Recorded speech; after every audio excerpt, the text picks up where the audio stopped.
Hello students, welcome back to my channel Nisha Soni classes. आज हम जो है क्लास 12th का बिजनेस स्टडीज़ का जो चैप्टर 1 है वहाँ से स्टार्ट करेंगे अपना सिलेबस। तो सबसे पहले तो हम सिलेबस देख लेते हैं कि आपका सिलेबस क्या है। तो क्लास 12th का जो बिजनेस स्टडीज़ का सिलेबस है ये दो पार्ट्स में डिवाइडेड है, part A and part B. जो पार्ट ए है इसमें आप पढ़ेंगे मैनेजमेंट के फंक्शंस के बारे में, मैनेजमेंट के प्रिंसिपल्स के बारे में। एंड जो पार्ट बी है इसके अंदर हम पढ़ेंगे बिजनेस फाइनेंस एंड मार्केटिंग के बारे में। तो जो पार्ट ए है इसके अंदर टोटल 8 चैप्टर्स है एंड जो पार्ट बी है इसके अंदर टोटल 4 चैप्टर्स हैं, यानी टोटल आपकी जो है 12 चैप्टर्स आपको कंप्लीट करने हैं। ये सिलेबस है एंड 20 मार्क्स का जो है आप प्रोजेक्ट बनाते हो, फाइल्स बनाते हो, वाइवा होता है आपका, एंड 80 मार्क्स की जो है आपकी थ्योरी आती है इन योर एग्ज़ाम। तो अब हम पढ़ेंगे चैप्टर 1 बिजनेस स्टडीज़ का। तो देखिए जो चैप्टर 1 है इसका नाम है nature and significancy of management. तो सबसे पहले मैनेजमेंट यानी कि प्रबंध, ये क्या होता है। देखिए management is a process of getting things done with the aim of achieving goals effectively and efficiently. Management क्या है, एक प्रोसेस है, एक प्रक्रिया है, यानी कि कंटिन्यू चलेगा, राइट। तो मैनेजमेंट, और यहाँ पे आपको दिखे होंगे 3 वर्ड्स जो है आए हुए हैं, एक है आपका प्रोसेस, राइट, एक है इफेक्टिवली एंड एक है इफिशिएंटली। तो सबसे पहले हम इन तीनों वर्ड्स की जो है मीनिंग देख लेते हैं। Management is a process. Process का क्या मतलब है, यानी कि इसके अंदर कुछ सीक्वेंस ऑफ स्टेप्स होते हैं जिनको आप फॉलो करते हैं। अब वो स्टेप्स क्या क्या होते हैं, वो फंक्शंस कौन कौन से होते हैं, जो आपने ऊपर देखा सिलेबस में, जो 5 हम चैप्टर्स पढ़ेंगे वो ही इसके जो है फंक्शंस है। Planning, organising, staffing, directing and controlling, these are the functions जो कि एक मैनेजमेंट के अंदर फॉलो किए जाते हैं। इफेक्टिवनेस का मतलब होता है कंप्लीटिंग टास्क ऑन टाइम। देखिए आपने यहाँ पे देखा होगा इफेक्टिवनेस आया हुआ है, इफेक्टिवनेस के अंदर जो है टी जो है थोड़ा सा इस पर हम फोकस कर रहे हैं, इफिशिएंसी में सी के ऊपर फोकस है। तो आप इस तरह से इसको याद कर सकते हैं, इफेक्टिवनेस यानी कि टी फॉर टाइम, यानी कि किसी भी काम को जो है जब आप टाइम पे कंप्लीट करते हो उस पे इसमें फोकस दिया जाता है, यानी कि कंप्लीटिंग टास्क ऑन टाइम। इसमें हमें कोस्ट से कोई मतलब नहीं है, कोस्ट से हमें कोई भी फ़र्क नहीं पड़ता है कि कोस्ट कितनी आ गई है, हमें बस एंड रिज़ल्ट देखना है कि एंड रिज़ल्ट अचीव हुआ या नहीं हुआ, हमें एंड रिज़ल्ट को टाइम पे अचीव करना है। ये इफ़ेक्टिवनेस के अंदर हम देखते हैं। वहीं जो इफ़िशियंसी है इसमें जो टाइम है उसकी बात नहीं की जाती, इसके अंदर हम कॉस्ट की बात करते हैं, यानी कि हमें मिनिमम कॉस्ट के साथ काम को कंप्लीट करना है।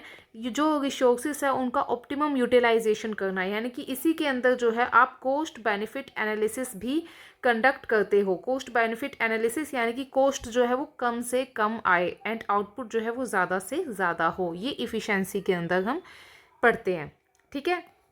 अब हम थोड़ा और अच्छे से मैनेजमेंट की जो मीनिंग है इसको देख लेते हैं। देखिए मैनेजमेंट का मतलब है getting work done through others. It includes planning, organising, staffing, directing, controlling to achieve goals effectively and efficiently. Okay, efficiently यानी कि मिनिमम कॉस्ट के साथ, एंड इफेक्टिवली यानी कि एंड रिजल्ट, जो हमारा एंड रिजल्ट है, डिज़ायर्ड रिजल्ट है, उसको हमें अचीव करना है, ठीक है। ओके, तो अब एनसीईआरटी के अकॉर्डिंग मैनेजमेंट की क्या डेफिनेशन है। Management is a process of planning, organizing, staffing, directing and controlling the efforts of people to achieve organizational goals effectively and efficiently। ठीक है, आप इसका भी स्क्रीनशॉट ले सकते हैं। आगे अब हम पढ़ेंगे मैनेजमेंट के कैरेक्टरिस्टिक्स क्या है, यानी कि इसके फीचर्स कह लो या कैरेक्टरिस्टिक्स कह लो। तो वो देखिए मैनेजमेंट की जो फीचर्स है इसमें सबसे पहला क्या है, गोल ओरिएंटेड। ठीक है, मैनेजमेंट क्या है, एक गोल ओरिएंटेड फंक्शन है। बिना किसी भी लक्ष्य के जो है हम मैनेज नहीं करेंगे। जैसे आप कोई ऑर्गेनाइजेशन है वो भी अगर मैनेजमेंट कर रही है तो उसका कोई ना कोई ऑब्जेक्टिव है कि उसको प्रॉफिट जो है हासिल करना है, ठीक है, अपनी जो ऑर्गेनाइजेशन है उसको एक्सपैंड करना है, ग्रोथ करनी है। ऐसे ही आप जैसे आप टाइम मैनेज करते हो अपना, तो आप अपना टाइम मैनेज कर रहे हो कि आपके एग्ज़ाम आने वाले हैं तो आपको टाइम मैनेज करके चलना है, आपको अच्छे मार्क्स लेके आने हैं। तो हम अगर किसी भी चीज़ को मैनेज करते हैं तो उसके पीछे कोई ना कोई ऑब्जेक्टिव होता है, कोई गोल होता है, राइट, जिसकी वजह से हम जो है मैनेजमेंट को परफॉर्म करते हैं। तो हमेशा इसका एम होता है टू अचीव कोई स्पेसिफिक ऑब्जेक्टिव होता है। मैनेजमेंट दूसरी चीज़ क्या है, यूनिवर्सल है, यानी सभी तरह की ऑर्गेनाइजेशन के अंदर इसका यूज़ होता है, चाहे वो बिग हो, स्मॉल हो, कोई बिजनेस हो, कोई नॉन फॉर प्रॉफिट ऑर्गेनाइजेशन हो, सभी जो है मैनेजमेंट को यूज़ करती है। विदाउट मैनेजमेंट जो है आप सक्सेस हासिल कर ही नहीं सकते, मैनेजमेंट के बिना कोई भी ऑर्गेनाइजेशन जो है सक्सेसफुल नहीं हो सकती है। मैनेजमेंट एक कंटिन्यूस प्रोसेस है, कभी भी स्टॉप नहीं होता है, जैसा कि हमने ऊपर ही पढ़ा था कि मैनेजमेंट इज़ अ प्रोसेस। तो ये जो है ऐसा नहीं है कि एक बार आपने मैनेज कर लिया तो हो गया, नहीं, डेली जो है कंटिन्यूसली आपको जो है चीज़ों को मैनेज करते हुए चलना होता है। उसके बाद आता है मल्टी डायमेंशनल मैनेजमेंट। ऐसा नहीं है कि एक ही चीज़ का मैनेजमेंट करना है, मैनेजमेंट के अंदर जो है आप कई चीज़ों को मैनेज करते हो। इसके कई सारे डायमेंशंस हैं, जिनमें से 3 इंपॉर्टेंट डायमेंशंस इसमें लिखे हुए हैं, management of work, right, management of work, management of people and management of operations.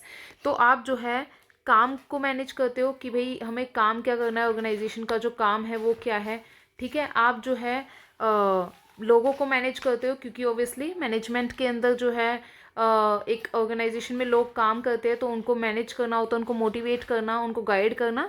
और उसके बाद है मैनेजमेंट ऑफ ऑपरेशंस, जो भी उस ऑर्गेनाइजेशन की एक्टिविटी है, डे टू डे एक्टिविटी है सेल परचेज की, उन ऑपरेशंस को मैनेज करना।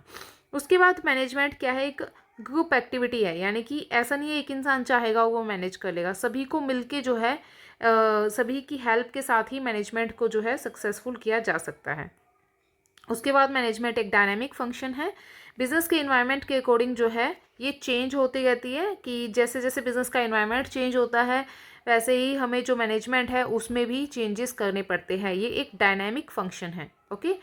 इनटेंजिबल फोर्स है, मैनेजमेंट को जो है आप देख नहीं सकते हो, ठीक है, ऐसा नहीं है कि आपको दिखेगा, मैनेजमेंट को आप फील कर सकते हो। आप कहीं ऑर्गेनाइजेशन में आपने देखा कि हर एक चीज़ जो है वो ऑर्डर के अंदर है, ठीक है, वर्किंग इन्वायरमेंट अच्छा है, कोऑर्डिनेशन है हर एक चीज़, तो आप देखेंगे एम्प्लॉयज़ हैप्पी है, तो यानी कि अच्छा मैनेजमेंट है वहाँ का, ठीक है।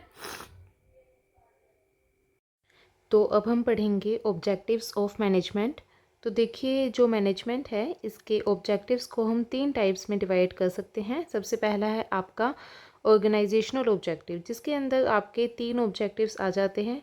सबसे पहले जो ऑर्गेनाइजेशन है वो क्या करना चाहती है, सर्वाइव करना चाहती है, कि हम जो है इतना तो कमा ही ले पैसा कि जो कॉस्ट है उसको कवर कर पाए, ठीक है, तो दैट इज़ सर्वाइवल, ओके। उसके बाद क्या है, प्रॉफिट, वो प्रॉफिट कमाना चाहती है कि हम जो है उससे ज़्यादा कमा पाए जितना कॉस्ट कवर हो पा रही है। उसके बाद जो ऑर्गेनाइजेशन है वो ग्रोथ पे ध्यान देती है, यानी कि अपने बिज़नेस को एक्सपेंड करना, ज़्यादा प्रोडक्ट लाइंस जो है बनाना, ज़्यादा प्रोडक्ट्स बनाना, ज़्यादा ब्रांचेस बनाना, राइट।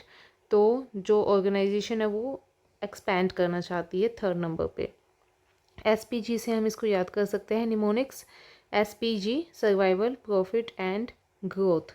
उसके बाद आपके सोशल ऑब्जेक्टिव्स आते हैं। सोशल ऑब्जेक्टिव यानी कि जो एक बिज़नेस है वो सोसाइटी के से ही जितने भी रिसोर्सेज है वो लेता है, तो इसलिए सोसाइटी के लिए भी बिज़नेस के कुछ कर्तव्य हैं, कुछ ऑब्लिगेशंस है। तो वो क्या क्या है, सबसे पहला है eco friendly methods of production, यानी कि जो वो प्रोडक्शन के मेथड्स अपनाए वो इको फ्रेंडली हो, यानी कि उसमें ज़्यादा पोल्यूशन ना हो, ज़्यादा जो है इन्वायरमेंट को वो हार्म ना करे, ठीक है। एम्प्लॉयमेंट जनरेट करे, एम्प्लॉयमेंट जनरेशन, लोगों को जो है रोज़गार मिले, protect the environment, quality products बनाए, अच्छे प्रोडक्ट्स बनाए, एंड इकोनॉमिक वेल्थ, ठीक है। उसके बाद आपके आते हैं पर्सनल ऑब्जेक्टिव्स, इसको हम ह्यूमन ऑब्जेक्टिव्स कहते हैं, साथ में हम इसे इंडिविजुअल ऑब्जेक्टिव्स भी कह सकते हैं। इसमें बेसिकली जो ऑर्गेनाइजेशन में काम करने वाले एम्प्लॉयज़ हैं, वर्कर्स है, उनके ऑब्जेक्टिव्स आ जाते हैं।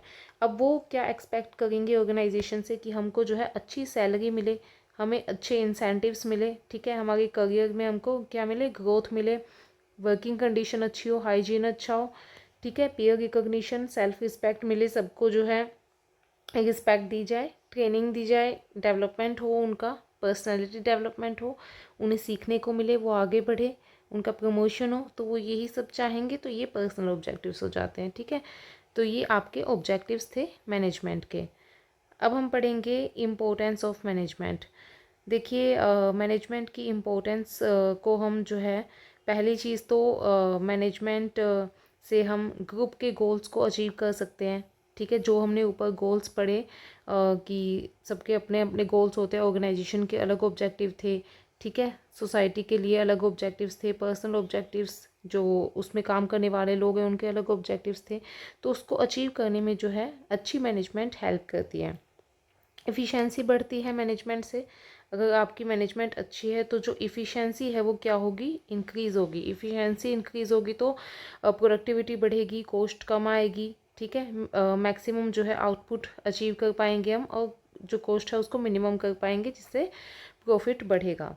उसके बाद डायनामिक ऑर्गेनाइजेशन जो है क्रिएट करने में मैनेजमेंट हेल्प करती है, क्योंकि जो एक बिज़नेस है वो एक डायनामिक इन्वायरमेंट के अंदर काम करता है। इन्वायरमेंट हमेशा चेंज होता रहता है, तो उसको जो है केटर करने में, उसके साथ जो है कोऑर्डिनेट करने में मैनेजमेंट हेल्प करती है कि हम जो भी इन्वायरमेंट चेंज होगा उसके अकॉर्डिंग बिजनेस में भी चेंजेस ला पाएँ। अचीव कर हेल्प करती है पर्सनल ऑब्जेक्टिव्स अचीव करने में, जो हमने ऊपर पढ़े, एंड सोसाइटी के डेवलपमेंट में भी जो मैनेजमेंट है वो हेल्प करती है। So these are the importance of management. अब हम पढ़ेंगे नेचर ऑफ मैनेजमेंट। देखिए जो नेचर है मैनेजमेंट का, इसको हम 3 टाइप्स में डिवाइड करके पढ़ सकते हैं, ठीक है। सबसे पहला तो हम देखेंगे कि क्या मैनेजमेंट जो है वो एक आर्ट है, management as a science and management as a profession. तो सबसे पहले हम देखते हैं मैनेजमेंट एज एन आर्ट। तो देखिए सबसे पहले आर्ट का क्या मतलब होता है। आर्ट का मतलब होता है applying personal skills, creativity and practice, right.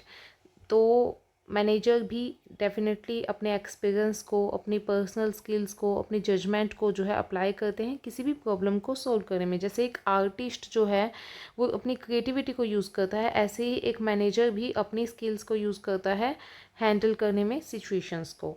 अब आप इसको इस तरह से भी लिख सकते हैं कि आप आर्ट के अंदर जो फीचर्स हैं वो लिखें, एंड अब हम ये देखेंगे कि क्या ये जो फीचर्स है क्या ये मैनेजमेंट फुलफ़िल करती है, क्या ये जो फीचर्स है क्या ये मैनेजमेंट के अंदर भी है, ठीक है। अगर ये फीचर्स होंगे मैनेजमेंट में तो हम कह सकते हैं कि मैनेजमेंट जो है वो एक आर्ट है, ठीक है। सबसे पहला है एग्जिस्टेंस ऑफ थ्योरेटिकल नॉलेज। तो जो आर्ट है उसके अंदर क्या होता है, थ्योरेटिकल नॉलेज होती है।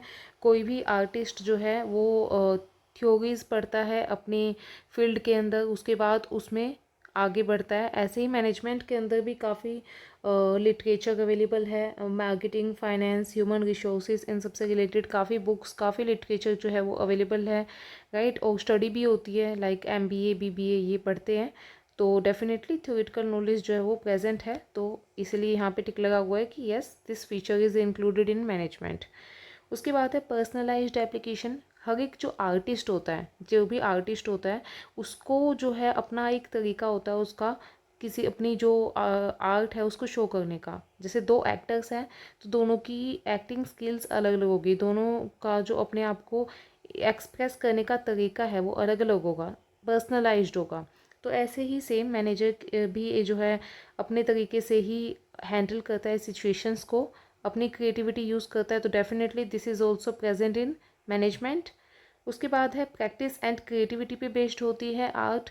तो बिना प्रैक्टिस के जो आर्टिस्ट है वो क्या कर देगा, वो लूज़ कर देगा अपनी परफेक्शन को। ऐसे ही एक मैनेजर जो है वो भी लगातार सीखता रहता है, सिचुएशन से प्रैक्टिस करता रहता है, क्रिएटिविटी अपनी इम्प्रूव करता है, राइट। तो definitely this feature is also included in are in the management. तो हम कह सकते हैं कि मैनेजमेंट जो है वो एक आर्ट है, राइट। अब हम पढ़ेंगे मैनेजमेंट एज अ साइंस। तो देखिए साइंस का मतलब होता है उसमें प्रिंसिपल्स होते हैं, ठीक है, साइंटिफिक प्रिंसिपल्स होते हैं, रूल्स होते हैं। तो साइंस में जैसे लॉज होते हैं एंड यूनिवर्सल लॉ होते हैं, वैसे ही जो मैनेजमेंट है इसके अंदर भी कुछ प्रिंसिपल्स होते हैं। डेफिनेटली हम आगे पढ़ेंगे प्रिंसिपल्स ऑफ मैनेजमेंट, फेयोल के प्रिंसिपल, 14 प्रिंसिपल्स हम आगे पढ़ेंगे। तो पहले फीचर्स देखते हैं साइंस में क्या है। सबसे पहला है सिस्टमैटिक बॉडी ऑफ नॉलेज। एक जो साइंस है उसमें क्या है, सिस्टमैटिक बॉडी ऑफ नॉलेज होती है, जो नॉलेज अवेलेबल होती है जो हम साइंस में एक्वायर करते हैं। एंड सेम मैनेजमेंट के अंदर भी आपका जो है स्टडी मटेरियल होता है, सिस्टमैटिक बॉडी ऑफ नॉलेज होती है। तो this feature is included in the management. उसके बाद principles based on observation and experimentation. जो साइंस के प्रिंसिपल्स है वो ऑब्जर्वेशन पे बेस्ड होते हैं, एक्सपेरिमेंटेशन पे बेस्ड होते हैं, यानी कि एक्सपेरिमेंट्स करके ही वो जो प्रिंसिपल्स है, वो जो सिद्धांत है साइंस के, वो बनाए गए हैं। ठीक है, तो ये जो फीचर है ये मैनेजमेंट के अंदर पार्शियली प्रेजेंट है। ठीक है, तो मैनेजमेंट को हम इसीलिए इनएग्जैक्ट साइंस बोलेंगे, इम्प्योर साइंस बोलेंगे। एग्जैक्ट साइंस हम जो है मैनेजमेंट को नहीं कह सकते, क्योंकि ये वाला जो प्रिंसिपल है ना, दिस प्रिंसिपल, ये कम्प्लीटली प्रेजेंट नहीं है मैनेजमेंट में। अब क्यों नहीं है, इसका रीज़न क्या है, तो देखिए, क्योंकि जो मैनेजमेंट है ना वो ह्यूमन बिहेवियर के साथ डील करता है। ठीक है, लोगों के साथ डील करता है, एंड जो लोग हैं उनका जो है बिहेवियर चेंज होता रहता है, तो उसमें कुछ ना कुछ जो है सब्जेक्टिविटी होगी ही होगी, बिल्कुल ऑब्जेक्टिविटी जो है उसमें कंप्लीट नहीं हो सकती।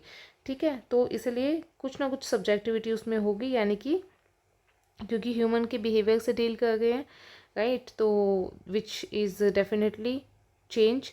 तो इसीलिए जो है हम मैनेजमेंट को इनएग्जैक्ट साइंस बोलेंगे, इम्प्योर साइंस बोलेंगे, इसको हम जो है एग्जैक्ट साइंस नहीं बोलेंगे। अब थर्ड जो साइंस का फीचर है दैट इज़ यूनिवर्सल वैलिडिटी। ये जो प्रिंसिपल है, ये जो फीचर है, ये तो बिल्कुल भी प्रेजेंट नहीं है मैनेजमेंट के अंदर। जैसे जो सिस्टमैटिक बॉडी ऑफ नॉलेज था ये तो प्रेजेंट था, जो सेकंड आपका फीचर था वो भी पार्शियली प्रेजेंट था, लेकिन ये जो थर्ड फीचर है साइंस का विच इज़ यूनिवर्सल वैलिडिटी, कि साइंस के जो भी आपके प्रिंसिपल्स होते हैं वो यूनिवर्सली वैलिड होते हैं। मतलब जैसे जो लॉ ऑफ ग्रेविटी है वो ऐसा नहीं है कि इंडिया में ही वैलिड है, आप कहीं भी जाओ, कि कहीं भी चले जाओ वर्ल्ड में, वहाँ पे आपको जो है ग्रेविटी दिखेगी, राइट।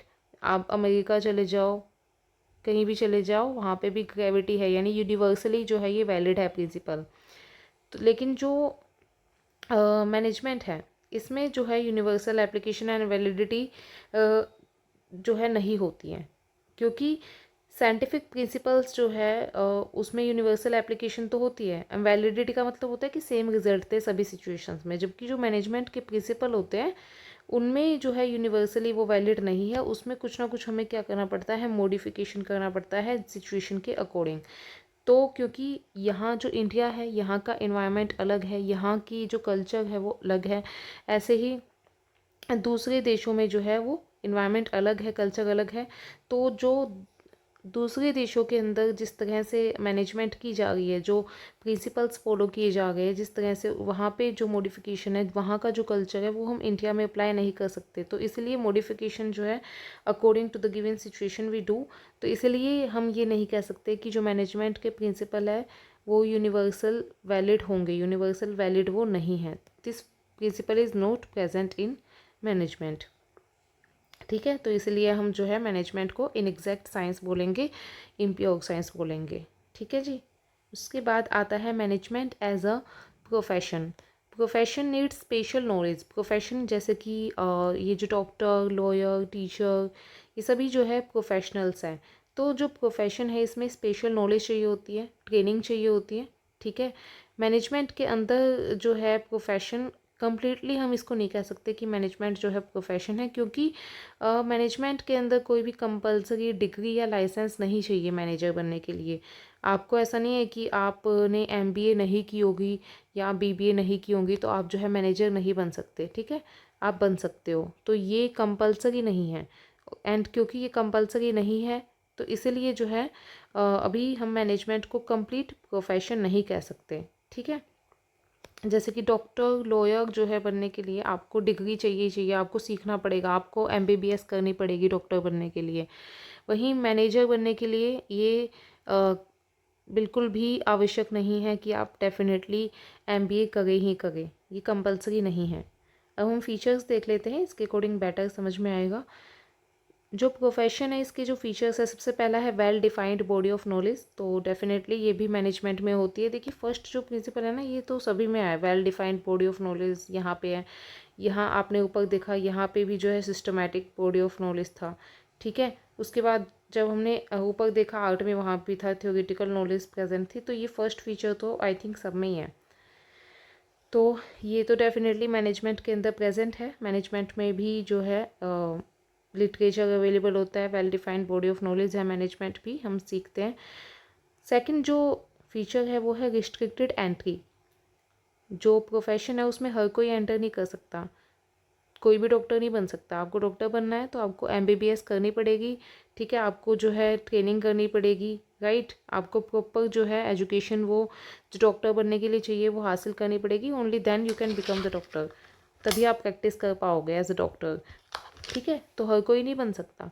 लेकिन मैनेजमेंट के अंदर जो ऐसा नहीं है कि मैनेजर बनने के लिए आपको एमबीए करनी ही पड़ेगी, ऐसा नहीं है। तो मैनेजमेंट में जो है मैं रिस्ट्रिक्टेड एंट्री नहीं है, जबकि प्रोफेशन के अंदर रिस्ट्रिक्टेड एंट्री होती है, ठीक है। तो ये इसलिए प्रेजेंट नहीं है। ये जो कट का साइन है ना, ये मैंने कट का जो लगाया है यहाँ पे टिक लगाया है, तो इसका यही मतलब है कि which feature is present and which feature is not present in the management. उसके बाद है प्रेजेंस ऑफ प्रोफेशनल एसोसिएशन। तो जो आपकी प्रोफेशन है इसके अंदर क्या है कि आपको जो है कहीं ना कहीं से वो सीखना पड़ेगा। जैसे डॉक्टर के लिए क्या होता है कि मेडिकल काउंसिल ऑफ इंडिया है, ठीक है, लॉयर्स के लिए क्या है, बार काउंसिल ऑफ इंडिया है। तो इनके लिए क्या है, एसोसिएशन है, जहाँ से ये जो है अपना लेते हैं, अपना रजिस्ट्रेशन करवाते हैं। वहीं मैनेजमेंट के अंदर भी है, इंडिया के अंदर जो है ऑल इंडिया मैनेजमेंट एसोसिएशन है, AIMA, न्यू दिल्ली में। लेकिन मैनेजर के लिए ऐसा कंपलसरी नहीं है कि वो इसमें अपना जो है रजिस्ट्रेशन करवाए ही, ठीक है। ऐसा कुछ कंपलसरी नहीं है मैनेजमेंट में मैनेजर्स के लिए कि वो इसका पार्ट बने। किसका, AIMA, all India management association का, ठीक है। तो इसीलिए जो है हम ये नहीं कह सकते कि मैनेजमेंट के अंदर ये जो फीचर है ये प्रेजेंट है, ठीक है। उसके बाद है theoretic ethical codes, existence of ethical codes. तो वो जो कि प्रोफेशन में होते हैं, ठीक है। लेकिन जो मैनेजमेंट है इसके अंदर भी कोड ऑफ कंडक्ट है, लेकिन वो वही लीगली कंपलसरी नहीं है वो कि आपको ये जो है कोड ऑफ कंडक्ट इनको फॉलो करना ही करना है, एथिकल कोड्स को। तो लीगली नहीं है कंपलसरी, तो इसीलिए जो है हम मैनेजमेंट को नहीं कह सकते कि इसमें ये फ़ीचर प्रेजेंट है। तो ये भी फ़ीचर जो है मैनेजमेंट में प्रेजेंट नहीं है। उसके बाद है जो प्रोफेशन है उसका जो मोटिव होता है वो सर्विस होता है। एक डॉक्टर है, उसका जो पहला मोटिव है वो क्या है कि मुझे अपने पेशेंट को जो है ठीक करना है, ठीक है। लेकिन जो मैनेजमेंट है इसमें बिजनेस में जो मेन फोकस होता है वो होता है प्रॉफिट मैक्सिमाइजेशन का, ठीक है। सर्विस बाद में आती है, पहले प्रॉफिट मैक्सिमाइजेशन आता है। हालांकि अब जो है चेंज हो गया धीरे धीरे, लेकिन the main objective is profit motive. तो इसीलिए ये भी फीचर जो है मैनेजमेंट में प्रेजेंट नहीं है। तो हम ये कह सकते हैं कि all features of profession are not present in management, लेकिन बहुत जल्द जो है इनको इंक्लूड किया जाएगा मैनेजमेंट में, ठीक है। तो इसलिए हम कह सकते हैं कि मैनेजमेंट जो है on the path of becoming a profession है। डेफिनेटली आगे आने वाले टाइम में जो मैनेजमेंट है वो प्रोफेशन बन जाए, हो सकता है आगे आगे जो है लीगली जो है ये कंपलसरी कर दिया जाए, ठीक है, कि मैनेजर बनने के लिए आपको MBA की डिग्री चाहिए ही चाहिए, आपको जो है एथिकल कोड्स को फॉलो करना ही पड़ेगा लीगली। तो आगे आगे जो है हो सकता है कि ये मैनेजमेंट डेफिनेटली प्रोफेशन की कैटेगरी के अंदर आ जाए, लेकिन अभी जो है हम ये लिखेंगे कि ये on the path of becoming a profession है, ठीक है। अब हम जो है इस टेबल से ज़्यादा बेटर समझ पाएंगे। आप इसका स्क्रीनशॉट ले सकते हैं। Management as an art, as a science and as a profession. सबसे पहले आर्ट में क्या है, skilful and creative way of doing things, right. Management as science में क्या होता है, systematic body of knowledge and principles. And profession में organised occupation required special knowledge, ठीक है, इसके ऊपर ये बेस्ड है। जो आर्ट है इसमें पर्सनल एक्सपीरियंस आता है, प्रैक्टिस आती है, क्रिएटिविटी आती है। एज अ साइंस में facts, principles, cause and effect relationship आ जाती है। एंड एज अ प्रोफेशन में education, code of conduct and training आ जाती है। अब की फीचर्स क्या है इसके अंदर, आपको आर्ट में पर्सनल स्किल्स चाहिए, जजमेंट चाहिए। मैनेजमेंट एज अ साइंस में साइंटिफिक रूल्स एंड टेक्निक्स चाहिए। एंड एज अ प्रोफेशन में एथिकल स्टैंडर्ड्स एंड क्वालिफिकेशन चाहिए। तो लीगल स्टेटस वही है, देखो ये है ना, not legally recognised, not legally recognised, not a fully legal profession like law, ठीक है, और मेडिसिन। तो इसलिए लीगली जो है रिक्वायर्ड नहीं है, राइट। ये लीगल स्टेटस है इनका।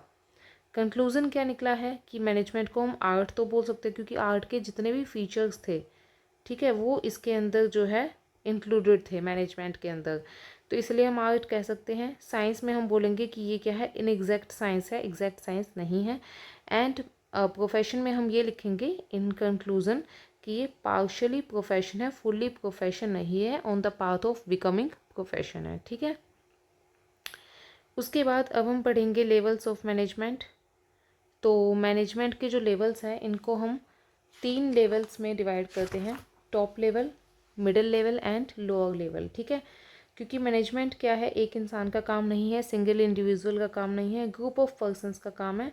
तो इसीलिए इसमें जो है सुपीरियर्स होते हैं, सबॉर्डिनेट्स होते हैं, ठीक है। टॉप लेवल के अंदर जो है आपके सीईओ, बोर्ड ऑफ डायरेक्टर्स आ जाते हैं, जो कि जितने भी गोल्स एंड पॉलिसीज़ है उसको बनाते हैं, ठीक है। मिडिल लेवल के अंदर जो है जितने भी डिपार्टमेंटल हेड्स हैं ना, वो सब आ जाते हैं। जो भी डिपार्टमेंट के हेड्स है, जैसे कि प्रोडक्शन डिपार्टमेंट है उसका हेड हो गया, प्रोडक्ट डिपार्टमेंट है उसका हेड हो गया, मार्केटिंग डिपार्टमेंट का हेड हो गया, और सेल्स डिपार्टमेंट का हेड आ गया, ठीक है। तो जो भी डिपार्टमेंटल हेड्स है ना, वो सारे आपके मिडिल लेवल के अंदर आ जाते हैं, जो कि एग्जीक्यूट करते हैं प्लान को, जो कि टॉप लेवल मैनेजमेंट ने बनाए हैं। उसके बाद जो लोअर लेवल मैनेजमेंट है, इसमें सुपरवाइजर्स आ गए, ठीक है, ये फॉरमैन आ गए। ये क्या करते हैं, डेली ऑपरेशंस एंड वर्कर्स को देखते हैं। अब हम इससे समझेंगे, ये देखिए, इससे जो है आपको ज़्यादा समझ में आएगा। ये देखिए, ये जो है यहाँ पे लोअर लेवल के आ गए मैनेजमेंट, लोअर लेवल आ गया। यहाँ पे नीचे जो है वर्कर्स आते हैं सारे, ये सब वर्कर्स है। यहाँ पे लोअर लेवल है, फिर उसके बाद मिडिल लेवल है, देन सबसे ऊपर टॉप लेवल है। अब ये जो टॉप लेवल है, ये क्या करेंगे, पॉलिसीज़ बनाएंगे, ऑब्जेक्टिव्स डिसाइड करेंगे, ठीक है। तो जो मेन काम है ना ऑर्गेनाइजेशन का, प्लान्स बनाना, ऑब्जेक्टिव्स बनाना, वो सब टॉप लेवल के लोगों का काम होता है।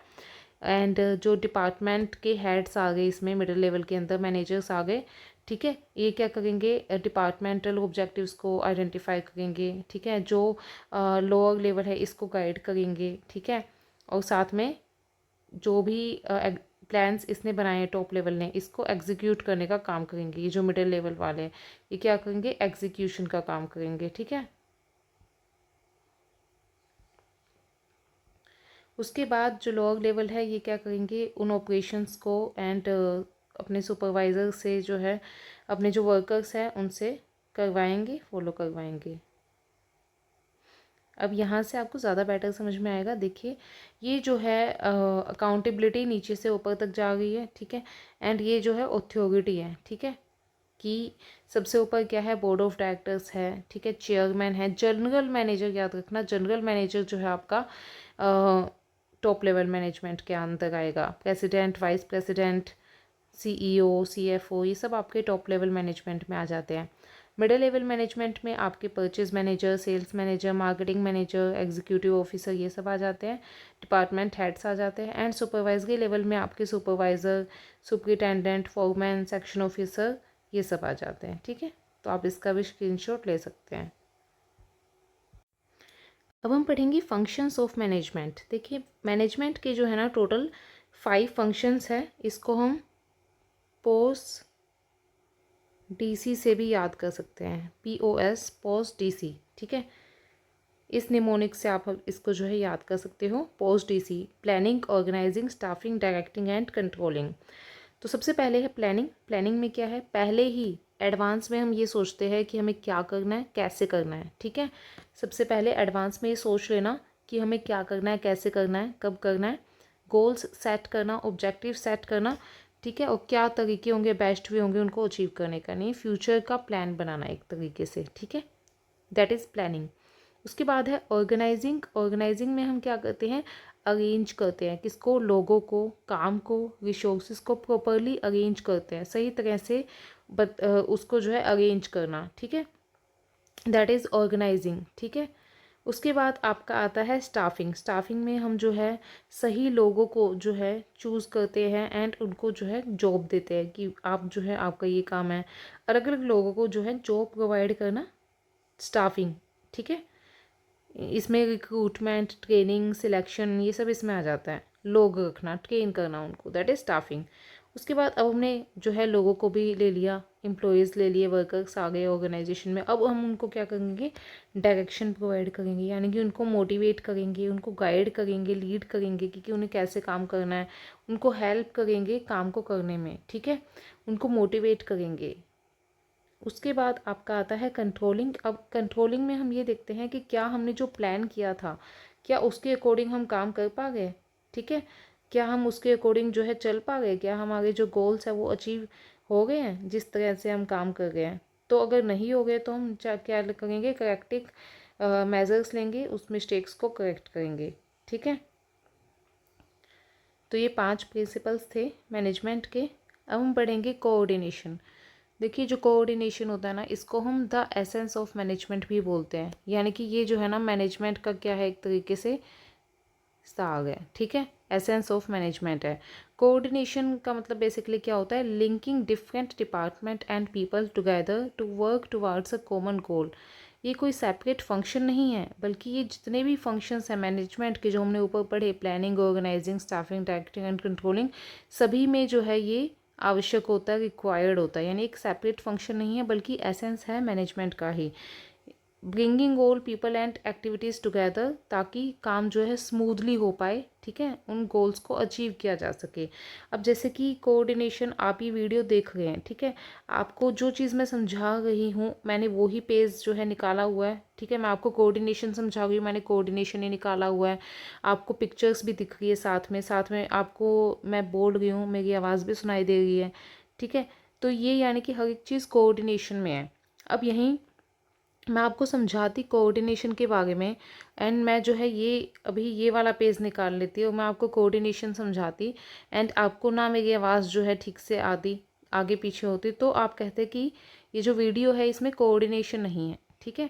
तो दैट इज़ कोऑर्डिनेशन, कि उसमें क्या है, एक सिंक्रोनाइजेशन है, राइट, सिंक्रोनाइजेशन होना चाहिए कि जैसे अभी जो है प्रोडक्शन हुआ, उसके बाद प्रोडक्शन के बाद वो सामान कहाँ जाएगा, तो हर एक एक्टिविटी के बाद एक्टिविटी जो है वो एक लिंक में चल रही है, एक स्टेप्स वाइज चल रही है, हर एक चीज़ कोऑर्डिनेशन में है, उसको हम बोलते हैं coordination. That is synchronisation of different action and efforts of people, ताकि जो गोल्स है उसको हम अचीव कर पाएँ, ठीक है, एक हार्मनी होना। एग्जाम्पल के लिए स्कूल का एग्जाम्पल लेगा हम, तो स्कूल एनुअल फंक्शन है, उसमें जो टीचर्स है वो क्या करते हैं, प्लान करते हैं, जो स्टूडेंट्स है वो क्या करते हैं, परफॉर्म करते हैं, ठीक है, एंड हेल्पर क्या करते हैं, मैनेज करते हैं स्टेज को। तो अगर सभी जो है अपना काम एक साथ करें, प्रॉपरली करें, तो इवेंट सक्सेसफुल होता है। तो दैट इज़ कोऑर्डिनेशन, ठीक है। उसके बाद हॉस्पिटल का एग्जाम्पल लें, डॉक्टर जो है वो ट्रीट करते हैं, नर्स असिस्ट करती है, रिसेप्शनिस्ट जो है मैनेज करते हैं पेशेंट्स को। तो जब ये सभी काम जो है सिंक में होते हैं, एक सिंक्रोनाइज होते हैं, तो पेशेंट्स को जो है प्रॉपर केयर मिल पाती है, ठीक है, दैट इज़ कोऑर्डिनेशन।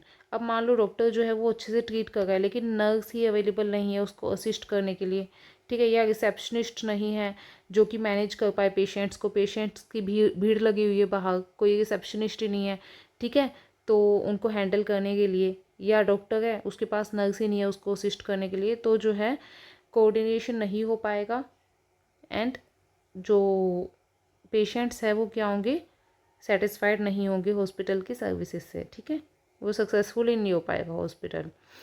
उसके बाद रेस्टोरेंट में देखिए, जो शेफ़ है वो कुक करता है, वेटर सर्व करते हैं, मैनेजर जो है कस्टमर्स को हैंडल करता है।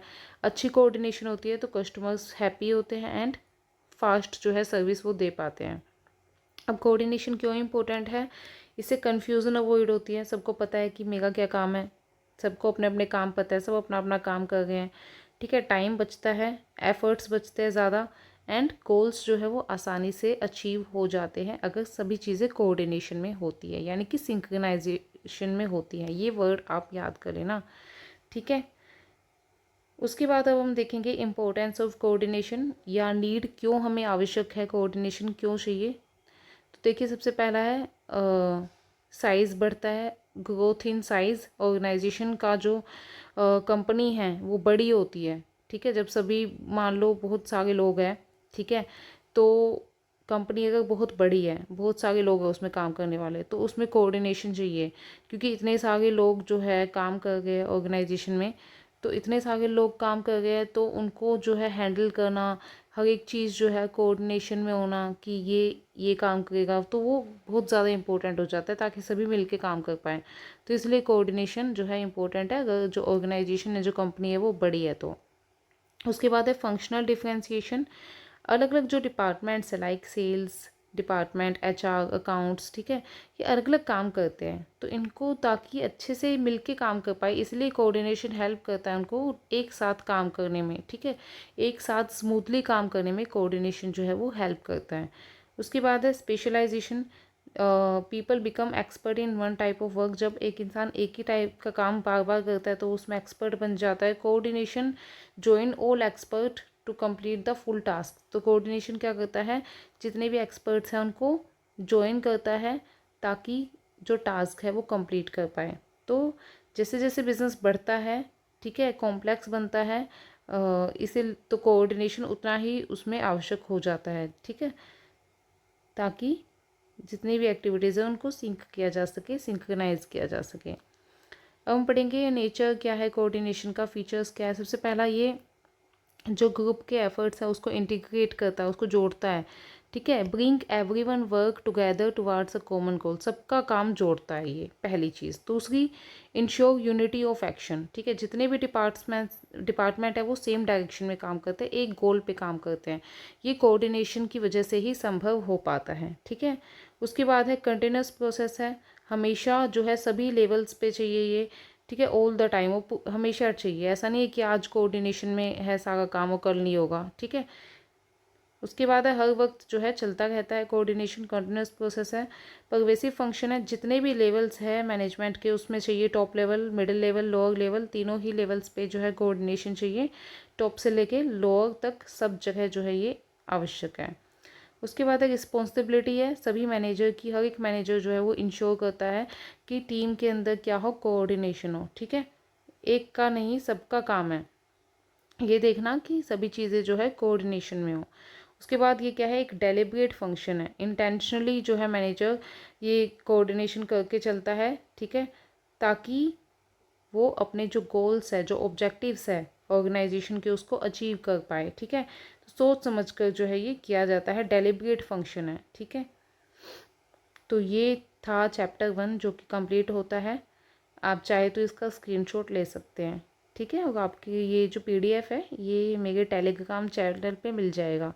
निशा सोनी क्लासेस के नाम से ही मेरा टेलीग्राम चैनल है, उसके ऊपर आपको इसका पीडीएफ मिल जाएगा। Okay, so thank you so much.